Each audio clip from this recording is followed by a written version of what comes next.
کہ اس سے پہلے کبھی سمندر میں ایسے جہاز نہیں چلے ہوں گے۔ پھر یہ لوگ کہیں گے کہ انشاءاللہ تم سوار ہو جاؤ۔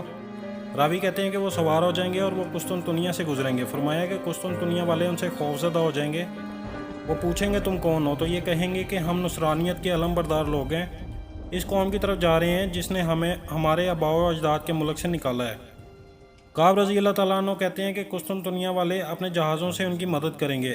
آگے فرمایا کہ پھر یہ عکا کی بندرگاہ پر آئیں گے اور وہاں کشتیوں کو نکال کر جلا دیں گے اور کہیں گے کہ یہ ہمارے باپ داداؤں کی سرزمین ہے۔ حضرت کعب رضی اللہ تعالیٰ عنہ نے فرمایا اس وقت امیر المومنین بیت المقدس میں ہوں گے، چنانچہ امیر مصر والوں سے، عراق والوں سے اور یمن والوں سے امداد طلب کرنے کے لیے قاصد بھیجیں گے۔ راوی کہتے ہیں ان کا قاصد مصر والوں کا یہ پیغام لے کر آئے گا کہ وہ کہتے ہیں کہ ہم تو سمندر والے لوگ ہیں، یعنی ہماری سرحدیں سمندر میں ہیں اور سمندر سرکش ہے، یعنی طاقتور دشمن سمندر میں آیا ہوا ہے، سو اہل مصر ان کی مدد نہیں کریں گے۔ ان کا قاصد اہل عراق کا جواب لے کر آئے گا اور کہے گا، وہ کہتے ہیں کہ ہم تو سمندر والے ہیں اور سمندر سرکش ہے، لہٰذا وہ بھی امداد نہیں کریں گے۔ راوی کہتے ہیں کہ یمن والے اپنی اونٹنیوں پر سوار ہو کر آئیں گے اور ان کی مدد کریں گے۔ حضرت کعب رضی اللہ تعالیٰ عنہ نے آگے بیان فرمایا اس خبر کو چھپایا جائے گا۔ راوی کہتے ہیں ان کا قاصد حمص شہر سے گزرے گا، وہاں صورتحال یہ ہوگی کہ حمص میں موجود کافروں نے مسلمانوں کو تنگ کر رکھا ہوگا۔ اس بات کی خبر یہ قاصد مسلمانوں کے امیر کو دے گا اور وہ کہیں گے کہ اب ہم کس چیز کا انتظار کریں، حالانکہ ہر شہر میں مسلمانوں کو تنگ کیا جا رہا ہے۔ راوی کہتے ہیں کہ وہ حمص والوں کی جانب بڑھیں گے، چنانچہ 1/3 مسلمان شہید ہو جائیں گے، 1/3 اونٹوں کی دم پکڑ کر بیٹھ جائیں گے، یعنی جہاد میں نہیں جائیں گے اور لوگوں میں شامل ہو جائیں گے اور ایسی گمنام سرزمین میں مریں گے جہاں ان کی خبر کسی کو بھی نہ ہوگی۔ آگے فرمایا کہ نہ تو یہ اپنے گھر والوں کے ہی پاس جا سکیں گے اور نہ ہی جنت دیکھ سکیں گے اور باقی 1/3 فاتح ہوں گے۔ پھر لبنان کے پہاڑ میں کافروں کا پیچھا کرتے ہوئے خلیج تک پہنچ جائیں گے اور امارات انہی کے سپرد ہو جائے گی۔ جو لوگوں کے امیر تھے، جھنڈا اٹھانے والا جھنڈا اٹھائے گا اور جھنڈے کو گاڑ دے گا اور صبح کی نماز کا وضو کرنے کے لیے پانی کے پاس آئے گا۔ راوی کہتے ہیں کہ پانی ان سے دور چلا جائے گا، وہ اس جھنڈے کو اکھاڑ دیں گے اور پانی کا پیچھا کرتے کرتے اس کنارے کو پار کر جائیں گے، وہاں پہنچ کر پھر جھنڈا گاڑ دیں گے اور پھر اعلان کریں گے، اے لوگو اس خلیج کو پار کر جاؤ کہ اللہ تعالیٰ نے تمہارے لیے سمندر کو اسی طرح پھاڑ کر راستہ بنا دیا ہے جیسے بنی اسرائیل کے لیے کیا تھا۔ چنانچہ لوگ سمندر پار کر جائیں گے۔ جب پہلی بار مسلمانوں کے امیر سے پانی دور ہو جائے گا تو وہ وضو کرنے کے لیے اس کے پیچھے جائیں گے، پانی پھر دور ہو جائے گا اور وہ پھر اس کے پیچھے جائیں گے۔ اس طرح کافی دور تک پانی کے پیچھے جائیں گے لیکن سمجھ نہیں پائیں گے کہ یہ کیوں دور جا رہا ہے۔ اس طرح جب ایک کنارہ پار کر جائیں گے تو پھر سمجھ جائیں گے کہ یہ تو اللہ تعالیٰ نے سمندر میں ان کے لیے راستہ بنا دیا ہے۔ چنانچہ وہ لوگوں کو بتائیں گے اور تمام لوگ سمندر پار کر جائیں گے۔ جنگ خلیج 1991 کے وقت امریکہ اور اس کے اتحادیوں کے بحری بیڑے جس انداز میں دنیا کے سامنے آئے، اس سے پہلے ایسے بحری جہاز کبھی سمندر کی پشت پر نظر نہیں آئے۔ البتہ اس بات کا کچھ علم نہیں کہ یہ ان کی پہلی کوشش تھی یا اس سے پہلے بھی یہ کفار بحری بیڑے بنانے کی کوششیں کرتے رہے ہوں اور وہ تباہ ہوئے ہوں۔ اہل مغرب میں یہ خوبی ہے کہ ناکامیوں پر دل برداشتہ ہو کر نہیں بیٹھ جاتے بلکہ ان سے سبق حاصل کرتے ہیں اور پھر دوبارہ اپنے مقصد کو پورا کرنے میں ڈٹ جاتے ہیں۔ چنانچہ نبی کریم صلی اللہ علیہ وسلم نے ان کی اچھی عادات کو یوں بیان فرمایا ہے۔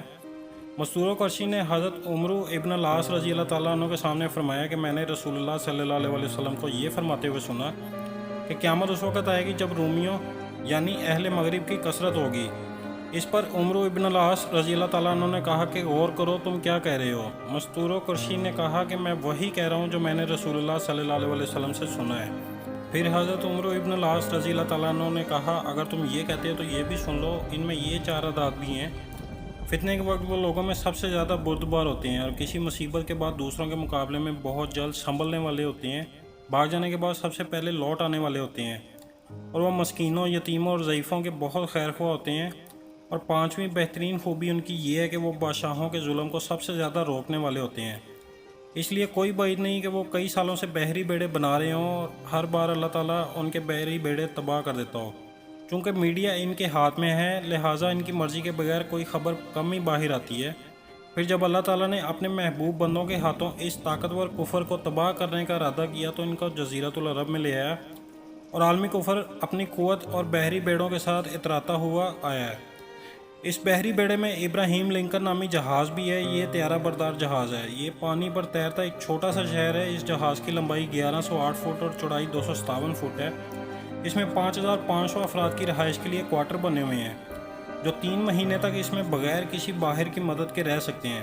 اس جہاز کا اپنا ریڈیو اسٹیشن اور ٹی وی اسٹیشن ہے، اپنا ڈاک خانہ بھی ہے، اس میں 2 نیوکلیئر ری ایکٹر بھی ہیں اور اس میں 80 جنگی طیارے ہر وقت کھڑے رہتے ہیں اور 1 منٹ میں 4 طیارے حملے کے لیے پرواز کر سکتے ہیں۔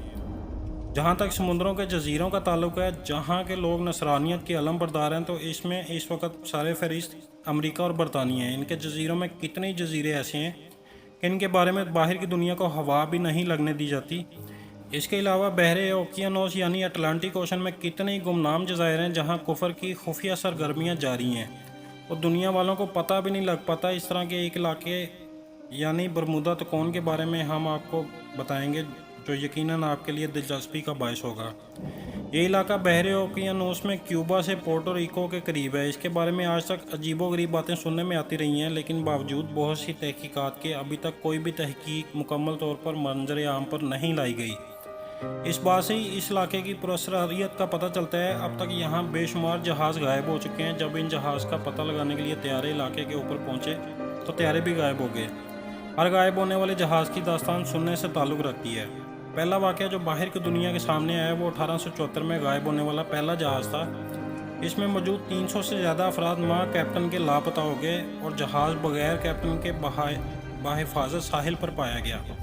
ایک مرتبہ جہاز کے تمام مسافر ساحل پر دیوانگی کے عالم میں پائے گئے اور ان کا جہاز اس علاقے میں غائب ہو گیا۔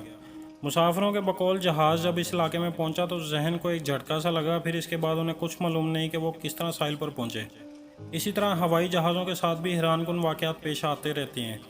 ہر واقعے کے بعد تحقیقاتی کمیٹیاں بنائی گئی ہیں، لیکن کسی بھی کمیٹی کی رپورٹ کو منظر عام پر آنے سے روک دیا گیا، بلکہ دنیا کی توجہ حقائق سے ہٹانے کے لیے عالمی دھوکہ بازوں نے افسانہ نگاروں کے ذریعے ایسی دیو ملائی کہانیاں بیان کرائیں کہ دنیا اس کی دیو ملائیت میں گم ہو کر رہ گئی، اور اس طرح ابلیس کے چیلوں نے حقائق کو دنیا سے چھپائے رکھا۔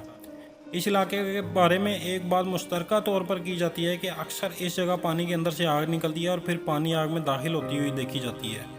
ابلیسی قوتوں کے خفیہ سرگرمیوں اور عالمی مکاروں کی مکاریوں کا جائزہ لیا جائے تو اس بات کے کافی شواہد ملتے ہیں کہ یہ علاقہ عالمی کفریہ قوتوں کا کوئی خفیہ ٹھکانہ ہے جہاں رہ کر وہ اپنی خفیہ سرگرمیاں جاری رکھے ہوئے ہیں۔ حدیث میں آتا ہے کہ ابلیس اپنا تخت سمندر میں بچھاتا ہے۔ اب ظاہر ہے کہ ابلیس کا تخت یا اس کا مرکز ایسا علاقہ ہوگا جو کفر کا گڑھ ہو۔ نیز قرآن و حدیث سے یہ بات بھی ثابت ہوتی ہے کہ ابلیس اپنے ان دوستوں کو جو انسان ہیں مشورے دیتا ہے، حتیٰ کہ جب ضرورت پڑتی ہے تو خود انسان کی شکل میں آ کر ان کے ساتھ شامل ہو جاتا ہے۔ جنگ بدر میں ابلیس بنو کنانہ کے سردار سراقہ ابن مالک کی شکل میں ابو جہل کے ساتھ موجود تھا اور ابو جہل کو جنگ کرنے کے لیے مسلسل بھڑکا رہا تھا۔ ابلیس کا مرکز سمندر میں کہیں ایسے علاقے سے قریب ہونا چاہیے جہاں سے اس وقت تمام ابلیسی منصوبے پروان چڑھ رہے ہیں۔ برمودا تکون امریکہ سے قریب ہے اور امریکہ اس وقت عالمی کفر کا مرکز بنا ہوا ہے، لہٰذا ممکن ہے کہ برمودا کا علاقہ ابلیس کا مرکز ہو اور یہاں سے وہ اپنے شیطانوں، جن یا انسان سے کارگزاری سننے کے بعد ان کو ہدایات دیتا ہو، اور دنیا کو اس سے دور رکھنے کے لیے انہوں نے اس علاقے کو دہشت کی علامت بنا دی ہے، اور جو تحقیقات ہوئی بھی ہیں ظاہر ہے وہ بغیر عالمی قوتوں کی مرضی سے باہر نہیں آ سکتی۔ اس بحث کی روشنی میں امریکی صدر بش کا وہ بیان جو اس نے اپنے نبی ہونے کے بارے میں دیا اور کہا کہ مجھے براہ راست خدا سے ہدایات ملتی ہیں، تو کوئی بعید نہیں کہ ابلیس اس کو براہ راست ہدایات دیتا ہو یا پھر دجال اس کو کسی اور جگہ سے براہ راست ہدایات دیتا ہو۔ دجال کا ہم نے اس لیے کہا کہ عیسائیوں کا ایک فرقے کا یہ نظریہ ہے کہ دجال اپنے منظر عام پر آنے سے پہلے اپنے لیے ماحول سازگار کرے گا اور اپنی مخالف قوتوں کو پیچھے رہ کر ایجنٹوں سے ختم کرائے گا۔ تو سامعین، اپنی آج کی اس ویڈیو کا ہم یہیں پر اختتام کرتے ہیں اور اپنی آنے والی ویڈیو میں ہم آپ کو دجال کے بارے میں یہودیوں کے نظریے کے بارے میں بتائیں گے۔ تب تک کے لیے اللہ حافظ۔